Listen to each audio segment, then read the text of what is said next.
guys, I'm going to make a more in-depth video on my Caustic Arrow build. I've made a few changes. It's pretty much a simple, straightforward Caustic Arrow build. You can see the DPS there, chaos damage per second. And then we're going to use Wither to stack on bosses and rares that are harder to kill by using totems, so you don't have to cast them yourself. We have Dash, we have Steel Skin for armor, or damage mitigation. We have Val Grace, Stone Golem for life regen. I have 5 auras going. Malevolence for DOT, I have Vitality, Clarity, Precision. Clarity's because it's, you burn a lot of mana when you're an attacker. And then Flesh and Stone you leave in Sand Stance for blind. Here's our flasks, movement speed, life. Dying Sun for extra projectiles. Evasion and armor, with bleed and freeze mitigations. Here's how this looks. When you drink the flasks, it gets to this, 1853. And then as you can see, high dodge as well. And then there's the offense. Here's our life. Our life is not the best, but it works still pretty well. We're going to go along this direction in our passive tree. Grab Aspect of the Eagle. Get Charisma so that you can run the 5 auras. Things based on damage over time and life and evasion. Acrobatics, phase acrobatics, like I say. Here's the cluster jewels we use. Drive the Destruction, Tempered Arrowheads, as well as Eldritch Inspiration, Exposure Therapy, Peak Vigor, Brush with Death, Unwaveringly Evil, and then here's a regular jewel I use. I'm going to go the Blood Drinker path. You're going to go up this way for damage, as well as damage over time. Trickery through Blood Siphon. And then just everything's based on damage over time, We do chaos damage over time, but it's not poison, per se. Wind Dancer helps tremendously. Wind Dancer synergizes with the Kintsugi that we wear. You get less damage when you haven't been hit in a while, and you get more evasion when you have been hit. We're going to grab Farsight. Alright, we're going to grab Avatar of the Hunt. Go through Art of the Gladiator to get mana, as well as Bravery. We're going to grab some mana, as you can see. Get Fury Bolts and Golem's Blood. Here's our Ascendancy. This is a Pathfinder. People say Trickster's better, but I don't know. Well, obviously I haven't tried a Trickster Caustic Arrow, but I like this. I like the Pathfinder version. Here's our bow we're using. As you can see, you want Pierce, you want damage over time. You want extra plus to gems. We're going to grab this belt, which, as you can see, gave us basically a free decoy totem. Our ring gives us Despair on hit. And this is, I call this my mini Thief's Torment. It's my little mini Thief's Torment because it gives you life and mana on hit. Malevolence, Precision, all go through and Enlighten.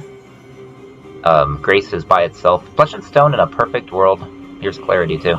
In a perfect world, Flesh and Stone would connect in. See? It just, I don't feel like dealing with it right now. It would lower mana a little bit.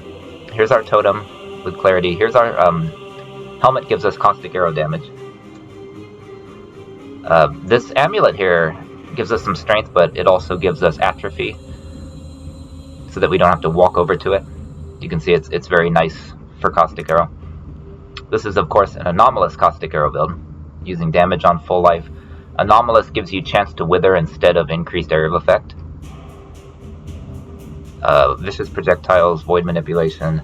Swift Affliction should be an Awakened Swift Affliction. I just haven't afforded it yet. Stone Golem. With Culling Strike, our Stone Golem can hit and do Culling Strike on bosses. And that's pretty much it. I'm going to run this map. It's only a tier 15, but players are cursed with LE weakness with increased effect. So it's going to be a harder map for that reason. This build should be fine on it. It could do tier 16s with LE weakness just fine.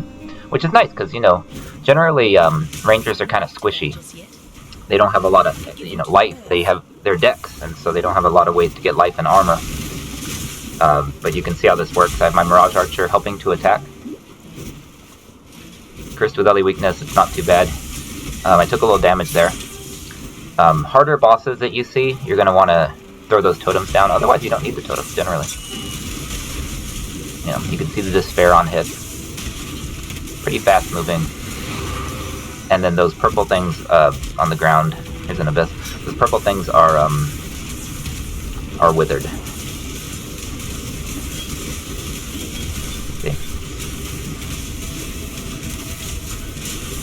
like I say, I just didn't have a tier 16 handy to demo this, but still could do tier 16 just fine.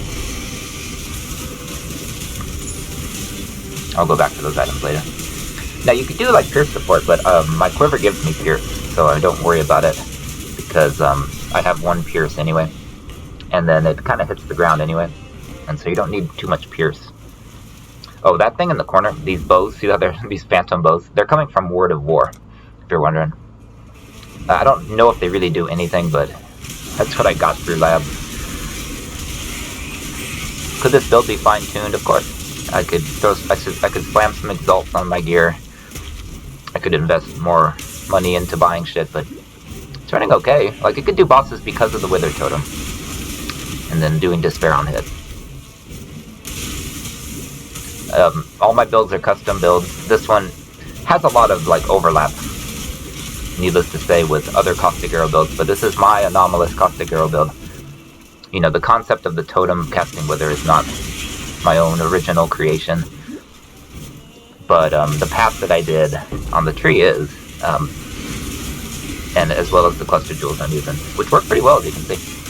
We're doing fine. You don't take much damage, even though you're light. You know, I'd love to have like 6,000 life, but you'd be sacrificing so much. I have my Mini Thief's Torment, which, you know, life on hit is helping. I'm doing some light bleach, nothing too crazy. See, even the power of a Cyclone build can't stop this. There's Cyclone. Cyclone taken out. Let's killing these guys off. You don't have to do lesser multiple projectiles when you have a dying sun. And what I like about Pathfinder, your flasks, as you can see, just keep refilling like crazy. And that's why I like it over Trickster. And that's my argument for Pathfinder over Trickster. It depends on your playstyle. I think I'm going to call it quits here, though, because that's about it.